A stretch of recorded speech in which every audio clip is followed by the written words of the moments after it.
ഈ യോഗത്തിൻ്റെ ബഹുമാന്യനായിട്ടുള്ള അധ്യക്ഷൻ, വേദിയിലുള്ള പാർട്ടിയുടെ സംസ്ഥാന അധ്യക്ഷൻ കെ സുരേന്ദ്രൻ അവർകൾ, ബഹുമാന്യരായിട്ടുള്ള കേന്ദ്രമന്ത്രിമാരായിട്ടുള്ള ശ്രീ സുരേഷ് ഗോപി അവർകൾ, ശ്രീ ജോർജ് കുര്യൻ അവർകൾ,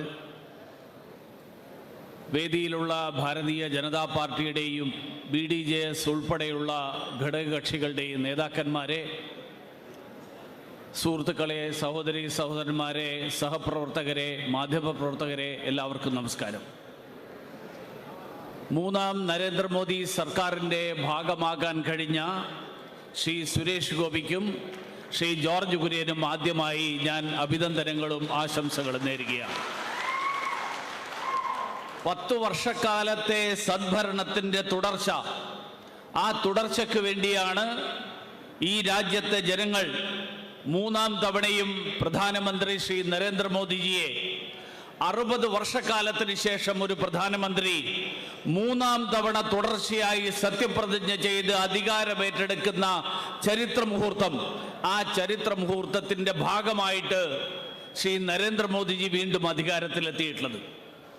അദ്ദേഹത്തെ പോലെയുള്ള ഒരാളുടെ ടീമിൻ്റെ ഭാഗമാവുക എന്ന് പറയുന്നത് ഏത് പൊതുപ്രവർത്തകനും ജീവിതത്തിൽ ലഭിക്കാവുന്ന ഏറ്റവും വലിയ അനുഗ്രഹമാണ് എന്ന് 5 വർഷത്തെ അനുഭവത്തിൻ്റെ അടിസ്ഥാനത്തിൽ ഞാൻ നിസ്സംശയം പറയും. കാരണം നരേന്ദ്രമോദിയുടെ മനസ്സിൽ ഈ നാടിൻ്റെ ക്ഷേമം, ഈ രാജ്യത്തെ ജനങ്ങളുടെ ക്ഷേമം, അങ്ങനെ ജനസേവനം എന്നുള്ളത് മാത്രം, അത് മാത്രം ലക്ഷ്യം വെച്ചുകൊണ്ട് പ്രവർത്തിക്കുന്ന ഒരു നേതാവാണ്, ഒരു പ്രധാനമന്ത്രിയാണ് നരേന്ദ്രമോദി. അഴിമതിക്കും അഹന്തയ്ക്കും സ്വജനപക്ഷപാതത്തിനും കുടുംബവാഴ്ചയ്ക്കും സ്ഥാനമില്ലാത്ത ഒരു സർക്കാർ, അങ്ങനെ ഒരു സർക്കാരാണ് നരേന്ദ്രമോദിയുടെ സർക്കാർ. അതുകൊണ്ടാണ് പ്രധാനമന്ത്രി സബ്കാ സാത്ത്, സബ്കാ വികാസ്, സബ്കാ വിശ്വാസ് എന്നുള്ള മുദ്രാവാക്യം ഉയർത്തിയത്. പ്രധാനമന്ത്രി കഴിഞ്ഞ ദിവസം ലോക്സഭയിലും രാജ്യസഭയിലും നടത്തിയിട്ടുള്ള പ്രസംഗങ്ങൾ, ബഹുമാന്യനായിട്ടുള്ള രാഷ്ട്രപതിയുടെ അഭിസംബോധനയ്ക്ക് മറുപടിയായി അതിൻ്റെ നന്ദി രേഖപ്പെടുത്തിക്കൊണ്ട് പാർലമെന്റിലെ ചർച്ചകൾക്ക് വിരാമമിട്ടുകൊണ്ട് നടത്തിയ പ്രസംഗങ്ങൾ, ആ പ്രസംഗങ്ങൾ ശ്രദ്ധിച്ച ആളുകൾക്കറിയാം വികസിത ഭാരതത്തെക്കുറിച്ചാണ് പ്രധാനമന്ത്രി സംസാരിച്ചത്, സ്വാശ്രയ ഭാരതത്തെക്കുറിച്ചാണ് പ്രധാനമന്ത്രി സംസാരിച്ചത്. ഇത് രണ്ടും സാധ്യമാക്കാൻ നരേന്ദ്രമോദിക്ക് മാത്രമേ സാധിക്കുകയുള്ളൂ എന്ന് ജനങ്ങൾക്ക് വിശ്വാസമുണ്ടായിരുന്നത് കൊണ്ടാണ് ജനങ്ങൾ ഈ ചരിത്ര വിജയം നരേന്ദ്രമോദിക്ക് സമ്മാനിച്ചത്. കഴിഞ്ഞ 10 വർഷക്കാലത്തെ പ്രവർത്തനത്തിനുള്ള അംഗീകാരം, അതോടൊപ്പം ഭാവി സ്വപ്നങ്ങൾ സാക്ഷാത്കരിക്കാൻ ഒപ്പമുണ്ട് എന്നുള്ള സന്ദേശം. കാരണം കഴിഞ്ഞ 10 വർഷക്കാലം ആഗോളതലത്തിലുള്ള അസ്വസ്ഥതകൾ, മഹാമാരി, അതുപോലെയുള്ള വെല്ലുവിളികൾക്കിടയിൽ 10 വർഷങ്ങൾക്കിടയിൽ ഇന്ത്യൻ സമ്പദ് വ്യവസ്ഥ 10ാം സ്ഥാനത്ത് നിന്ന് 5ാം സ്ഥാനത്തേക്ക് മുന്നേറുന്നത് നമ്മൾ കണ്ടു. കോവിഡ് മഹാമാരി കാലത്ത് ഈ നാടിനെ ധീരതയോടുകൂടി നയിച്ച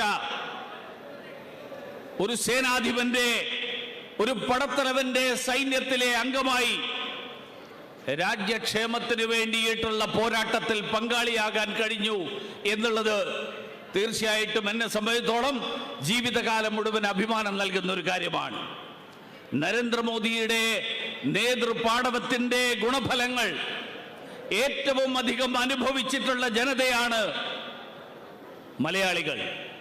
എല്ലാ മേഖലകളിലും ഓപ്പറേഷൻ വന്ദേ ഭാരത് മുതൽ ഓപ്പറേഷൻ കാവേരി വരെയുള്ള നിരവധി ഇവാക്വേഷനുകൾ, ആ സദ്ഭരണത്തിന്റെ ഗുണഫലങ്ങൾ, ആ ഗുണഫലങ്ങൾ മുഴുവൻ അനുഭവിച്ചവരാണ് മലയാളികൾ.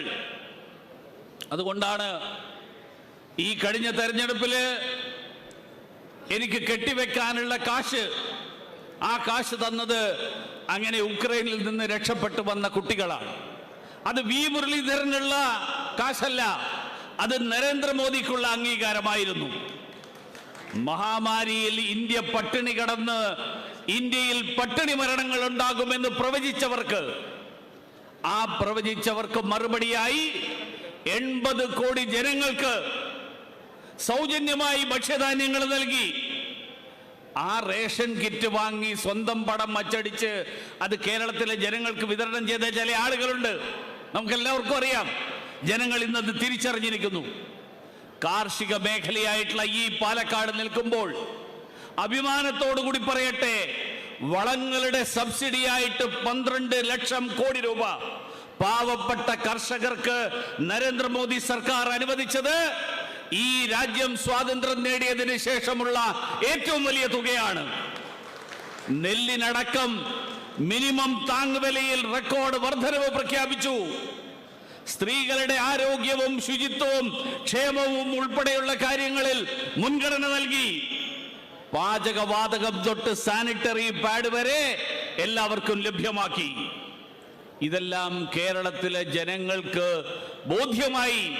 ആ ബോധ്യമായതിന്റെ തെളിവാണ് ശ്രീ സുരേഷ് ഗോപിക്ക് തൃശ്ശൂരിലെ ജനങ്ങൾ നൽകിയ മിന്നുന്ന വിജയം. അതാണ് ആ തെരഞ്ഞെടുപ്പിൽ അദ്ദേഹത്തിന് ലഭിച്ച വിജയത്തിന്റെ അടിസ്ഥാനം. ദേശീയ ജനാധിപത്യ സഖ്യ സർക്കാർ അധികാരത്തിൽ ഉണ്ടാവണമെന്ന് ആഗ്രഹിക്കുന്ന വലിയ ശതമാനം ജനങ്ങൾ, അങ്ങനെയുള്ള ജനങ്ങൾ കേരളത്തിൽ എല്ലായിടത്തുമുണ്ട്. അവരാണ് ആറ്റിങ്ങലിലും തിരുവനന്തപുരത്തും ആലപ്പുഴയിലുമൊക്കെ ഭാരതീയ ജനതാ പാർട്ടിയുടെ നേതാക്കന്മാർക്ക്, സ്ഥാനാർത്ഥികൾക്ക് നൽകിയിട്ടുള്ള വലിയ വോട്ട് ശതമാനത്തിന്റെ പിന്നിൽ. പാലക്കാട് നടക്കാൻ പോകുന്ന ഉപതെരഞ്ഞെടുപ്പിലും ഈ പ്രദേശത്തെ ജനങ്ങൾ ഇതേ അംഗീകാരം നൽകിക്കൊണ്ട് ഈ മണ്ണിൽ താമര വിരിയിക്കും എന്നുള്ള കാര്യത്തിലും എനിക്ക് സംശയമില്ല. പക്ഷെ ഇതെല്ലാം പറയുമ്പോഴും കേരളത്തിൽ ഇപ്പോഴും നേരം വെളുക്കാത്ത ചില ആളുകളുണ്ട്. അവര് പറയുന്നത് എന്താ? ക്രൈസ്തവ പുരോഹിതന്മാർ, മതമേലധ്യക്ഷന്മാർ അവര് തിരുത്തണം. അവര് പറയുന്നത് എന്താ? അവര് കേരളത്തിൽ BJP വളർന്നു വരുന്നു, വലിയ ആപത്താണ്. അങ്ങനെയുള്ള ആളുകൾ ഇപ്പോഴും കേരളത്തിലെ ജനങ്ങളെ തെറ്റിദ്ധരിപ്പിക്കാൻ വേണ്ടിയിട്ട് ശ്രമിച്ചുകൊണ്ടിരിക്കുകയാണ്. അവരിവിടെ പരസ്പരം ഏറ്റുമുട്ടും. വയനാട്ടിൽ രാഹുൽ ഗാന്ധിക്ക് എതിരായിട്ട് മത്സരിക്കും. അത് കഴിഞ്ഞ് ഡൽഹിയിൽ പോയിട്ട് രാഹുൽ ഗാന്ധിക്ക് മുദ്രാവാക്യം, രാഹുൽ ഗാന്ധിക്ക് ജയ് വിളിക്കും.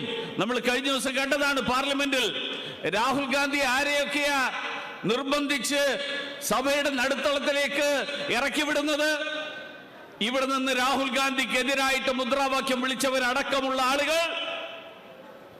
ആളുകൾ ഡൽഹിയിൽ ചെല്ലുമ്പോൾ രാഹുൽ ഗാന്ധിയുടെ നിർദ്ദേശമനുസരിച്ച്